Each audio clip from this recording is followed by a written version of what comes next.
पता नहीं किस जन्म की दुश्मनी निकाल रही है मुझसे। ऐसी छुई मुई बनकर बैठी रहती है जैसे मेरे आने से पहले 8-10 नौकर चाकर आगे पीछे फिरते रहते थे। थोड़ा बहुत हाथ पैर हिलाने से कौन सा शरीर घिस जाएगा। इनका सब कुछ मेरे भरोसे छोड़कर बैठ जाएगी। बाहर से थक कर आओ, फिर घर में आते ही रसोई में लग जाओ। वंदना चीखते हुए अपना सारा गुस्सा रसोई में बर्तनों पर निकाल रही थी। ऐसा नहीं था कि उसकी सास रुक्मणी जी को बहू के बड़बड़ाने का भाव नहीं था, लेकिन वो भी ठिठाई पर बैठी थीं। बहू की बड़बड़ाहट को एक कान से सुनकर दूसरे कान से निकाल रही थीं। वंदना एक पढ़ी लिखी लड़की थी। उसका सपना था कि वो अपने पैरों पर खड़ी होगी। उसने नौकरी के लिए कई जगह आवेदन भी दे रखा था। इस बीच जब उसके लिए अनिकेत का रिश्ता आया तो उसने साफ साफ कह दिया कि वो शादी इसी शर्त पर करेगी कि शादी के बाद उसे अच्छी नौकरी मिली तो कोई उसे नौकरी करने से नहीं रोकेगा। आखिर इतना पढ़ने लिखने के बाद वो घर पर नहीं बैठ सकती। अनिकेत और उसके घर वालों को इस बात से कोई आपत्ति नहीं थी कि उनकी बहू नौकरी करेगी, इसलिए दोनों तरफ से खुशी खुशी ये रिश्ता हो गया। शादी के कुछ दिनों बाद ही वंदना का ज्वाइनिंग लेटर आ गया। जिस दिन वंदना ने अपने ससुराल वालों से कहा था कि वो अब नौकरी करेगी तो उसकी सास रुक्मणी जी ने सारे परिवार के सामने कह दिया था, बहू नौकरी करे, इससे मुझे कोई आपत्ति नहीं है। मैं ये भी नहीं कहूँगी कि वो पहले सारे घर का काम करे फिर नौकरी पर जाए, लेकिन मैं भी अब पहले की तरह पूरा घर नहीं संभाल सकती। मुझे सब कुछ मंजूर है, लेकिन मुझसे ये उम्मीद मत करना कि मैं बहू को रोटी बनाकर खिलाऊंगी। मुझे पता है कि अगर मैं एक बार इस भंवर में फंस गई तो ज़िंदगी भर नहीं निकल पाऊंगी। उस वक्त सबको रुक्मणी जी की बातें सुनकर हैरानी तो हुई थी। उनके पति ने तो ये भी कहा कि मुझे नहीं पता था कि मेरी सीधी सरल पत्नी भी सास बनते ही अपना रूप बदल लेगी। लेकिन इन सब बातों का रुक्मणी जी पर कोई असर नहीं हुआ। वो तो अपनी ज़िद पर अड़ी थी। खैर वंदना को तो नौकरी करनी ही थी, क्योंकि घर के थोड़े से काम के लिए वो अपनी इतनी अच्छी नौकरी तो नहीं छोड़ सकती थी। वहीं उसके पति और ससुर जी ने भी नौकरी की इजाज़त दे दी थी, तो वो फिर कहाँ रुकने वाली थी। इस समस्या का ये हल निकाला गया कि घर के कामों के लिए एक काम वाली और खाना बनाने के लिए कुक रख ली गई। खाना बनाने वाली सुबह और शाम का खाना बनाकर चली जाती।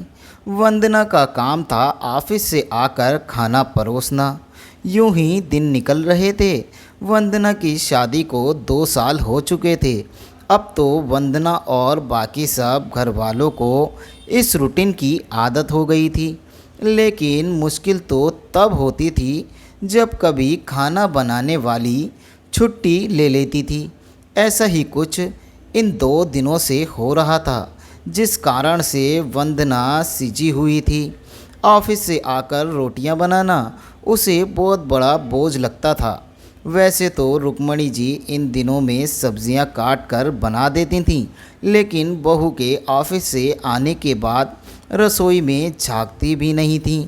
उस समय वंदना को अपनी बेटी हुई सास बहुत ही चुभती थी। वो बड़बड़ाती रहती और रोटियां बनाती रहती। बाद में अपनी वाह से फ़ोन पर भर भर कर शिकायत करती, जिसके बाद उसे थोड़ा सा सुकून मिलता था। कुछ दिनों बाद वंदना के भाई की शादी भी तय हो गई। वंदना की होने वाली भाभी भी नौकरी पेशा थी। वंदना की माँ ने सगाई के वक्त ही खुश होते हुए गर्व से कह दिया, भाई मैं तो और सासों की तरह नहीं हूँ जो बहू के आने पर हाथ धर कर बैठ जाऊँ। जब अभी तक पूरा घर संभाल रही थी तो अब क्यों नहीं मेरी बहू को मेरी तरफ से पूरी छूट रहेगी। जब एक माँ अपने बच्चों को रोटियां बनाकर खिला सकती है तो बहू को क्यों नहीं खिला सकती। बहू तुम निश्चिंत होकर नौकरी करना, रसोई मैं संभाल लूँगी।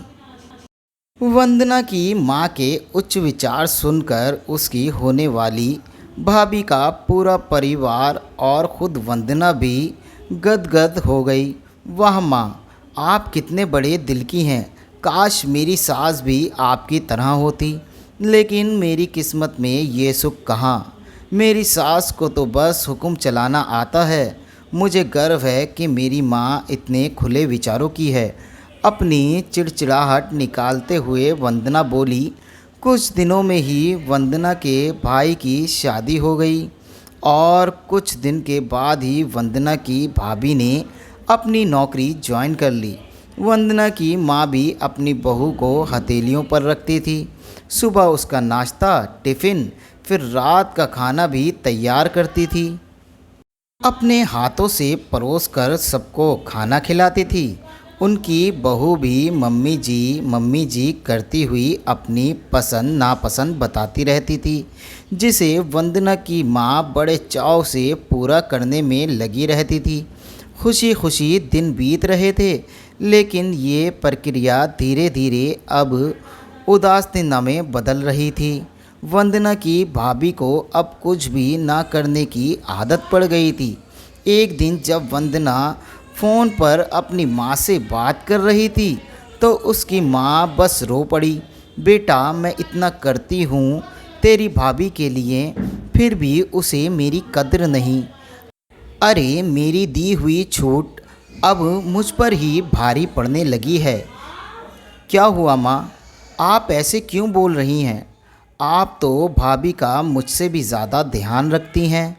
क्या भाभी ने आपसे कुछ कहा है। वंदना बेचैन होते हुए पूछने लगी। कुछ क्या बेटा, अब तो सब कुछ वो मुझसे ही कहती है।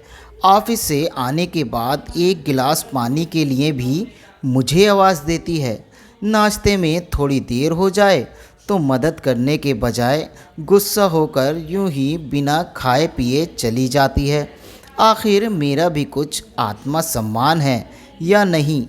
मैं तो उसके लिए बस काम वाली बनकर रह गई हूँ। माँ, ये तो बहुत गलत बात है। आप भाई से साफ साफ कह क्यों नहीं देती कि अपनी बीवी की लगाम खींच कर रखे। आप माँ हैं, कोई नौकरानी नहीं। भाभी नौकरी करती हैं, इसका मतलब ये नहीं कि आप पर हुक्म चलाएंगी। गरजते हुए वंदना बोली। किस मुंह से कहूँ बेटा, पहले तो खुद मैंने ही आगे बढ़कर कुल्हाड़ी पर अपना पैर दे मारा, फिर शिकायत किससे करूँ। तेरे पापा ने तो कहा भी था कि बहू को ज़्यादा छूट दोगी तो बाद में पछताओगी, लेकिन मैं ही बड़ाई की भूखी थी जो अपनी बहू को सर पर चढ़ा लिया। एक बात कहूँ बेटा, तू चाहे अपनी सास को कुछ भी कहे, लेकिन समधन जी का ये फैसला सही था कि वो बहू को रोटियां बनाकर नहीं खिलाएंगी। एक बार वो सबकी नज़रों में बुरी अक्खड़ सास तो बन गई, लेकिन आगे के लिए कम से कम अपना आत्मसम्मान तो बचा लिया। अब ना तो तू उन्हें कोई ताना दे सकती है और ना ही कोई रिश्तेदार। काश मैंने भी शुरू से यही किया होता। घर गृहस्थी की पूरी जिम्मेदारी अपने सिर पर लेने से इनकार कर दिया होता तो आज मेरा ये हाल न होता। माँ की बातें सुनकर वंदना निशब्द हो गई। भारी मन से उसने फ़ोन रख दिया। बाहर हॉल में आकर देखा तो सास ससुर आराम से बैठकर बातें कर रहे थे। बातें करते करते उसकी सास अपने नाखून पर नेल पेंट लगा रही थीं, जिसे देखकर ससुर जी उन्हें चिढ़ा रहे थे। आप बुढ़ापे में ये फैशन करके किसे दिखाओगी? मेरी तो नज़र भी कमज़ोर हो गई है। किसी को नहीं दिखाना मुझे। मैं तो अपनी खुशी के लिए लगाती हूँ। सारी उम्र तो घर गृहस्थी में उलझी रही। अब अवकाश का वक्त आया है तो अपने शौक़ तो पूरे कर लूँ। पता नहीं कब भगवान के घर से बुलावा आ जाए। वंदना की सास मुस्कुराते हुए बोली। पता नहीं आज क्यों वंदना अपनी सास की बातें सुनकर चिढ़ नहीं रही थी, बल्कि वो भी मुस्कुरा उठी। सही तो कह रही हैं मम्मी। एक गृहिणी को अपने लिए वक्त ही कब मिलता है। पहले अपने बच्चों को पाल पोस कर बड़ा करो, फिर कामकाजी बहू आ जाए तो उसे और उसके बच्चों को संभालो। काश मेरी माँ ने भी मेरी सास की तरह पहले ही कह दिया होता कि बहू को रोटियां बनाकर नहीं खिला सकती।